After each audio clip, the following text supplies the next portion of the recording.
तंगवाणी में पाक फौज की हिमायत में क़ौमी अमन कमेटी सियासी समाजी तंज़ीमन पारां ॻोठ कंढू ख़ान बखराणी ऐं तंगवाणी शहर में रैली कढी वई। इन हवाले सां वधीक तफ़सील ॾियण लाइ असां सां लाइन ते मौजूद आहे तंगवाणी मां CN न्यूज़ जो रिपोर्टर ख़ुदाबख़्श डाहाणी। जी ख़ुदाबख़्श, छा तफ़सील आहिनि?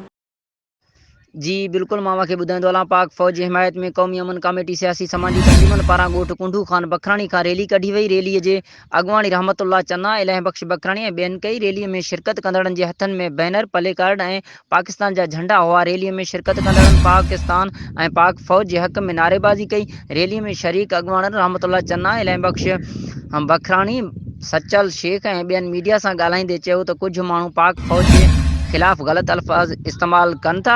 असां उन्हनि खे ॿुधाइण चाहियूं था त पाक फ़ौज हमेशह पाकिस्तान जे अवाम लाइ कमु कयो आहे ऐं पाक फ़ौज बार्डरनि जो हिफ़ाज़त कयो आहे। असां पाक फ़ौज जे मुख़ालिफ़नि खे ॿुधाइण चाहियूं था त असां पाक फ़ौज सां हर ॻाल्हि ते गॾु आहियूं। जी महिरबानी ख़ुदाबख़्श, तफ़सीलनि खां आगाह करण जे लाइ।